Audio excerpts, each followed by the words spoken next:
Hello and welcome back. So right now we are in the final lecture, and here we'll be looking at the error analysis. So we'll be using the Taylor series for understanding the errors. So again, we want to express u of x plus h in terms of u of x. But now let's remind ourselves that u of x is always an interpolation in the finite element context. So let's consider a linear interpolation. So basically this is an equation of a straight line.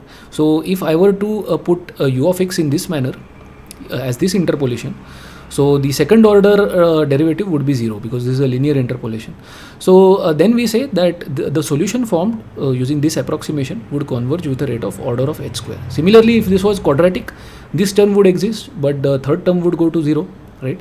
The third order term would go to 0, right? So then we would say that it converges at order of h cube. Okay. So this is much more accurate because in finite differences for 2 points we would get order of h. Now we are getting order of h square. Okay. So this is more accurate. Now we'll actually show this using what is called as the method of manufactured solutions. So this is a generalized method which you can use for any solver, and this is also used for checking the efficiency of a solver. So we start off with a solution assumption because here we need an analytical solution to actually get the error estimate. So we start off with a solution assumption. Okay, we typically consider a smooth and periodic function like a sine function. Then we plug it into the equation which we want. So here we have considered simple 1D diffusion equation. We get the right hand side, solve this analytically, get the right hand side, and now use this right hand side, which is the analytically derived source term, okay, as a source term for a numerical solver, and then find out your u simulated again.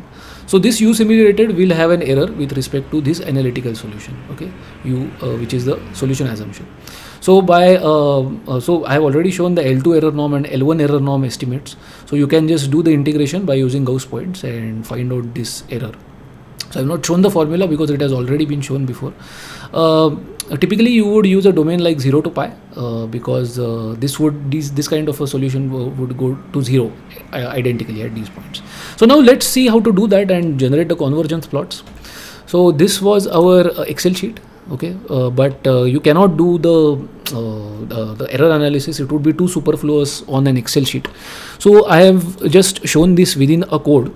So this is a language which is called a Julia, which is a high performance computing language, and you could think of it as a language for the future in CFD and high performance computing. So I am running this in the VS Code environment. Both of them are very well known, you could say, apps, and they are available freely. So I have given the detailed instruction for this, and I have also given my contact. So any problem you have, you can contact me. But really this is an optional part, because this course was generated mainly aimed at Excel and aimed at anyone from the STEM fields.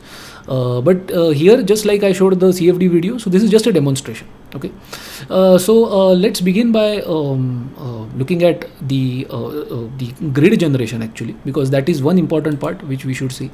So this is a software which is called a Gmesh. So typically here you can generate a grid, and this is used for 2D and 3D finite element grids. Okay, so here you can see this is a 1D geometry, and I have put nodes here. The nodes have a certain flag, like they are flagged with 2, and the boundaries are flagged with 3 and 4. So this is how the code distinguishes the internal and external nodes. Okay, so here you can just refine this further.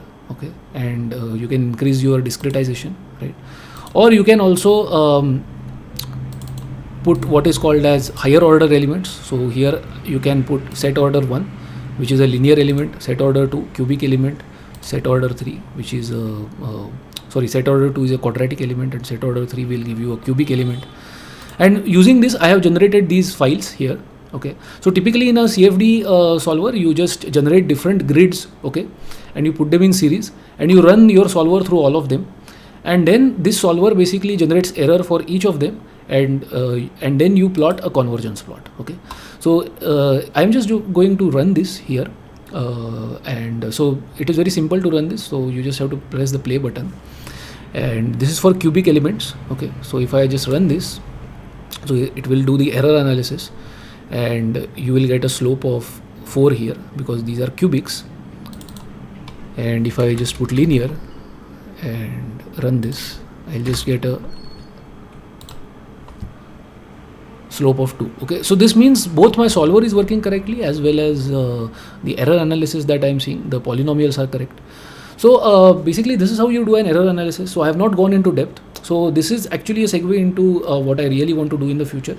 So upcoming course will be after this will be a course on CFD using unstructured grid, where we'll be actually coding Navier-Stokes equation, where we'll do this error analysis and a lot more stuff like turbulent flow and multi-phase flows, right?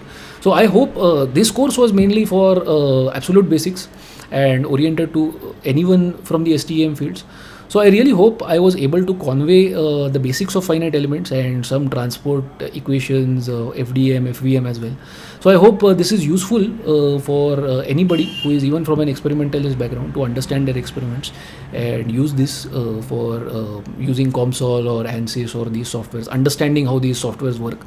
And I'll be making further more advanced courses so that you can refine your understanding. So this is a free course, so please give me your feedback.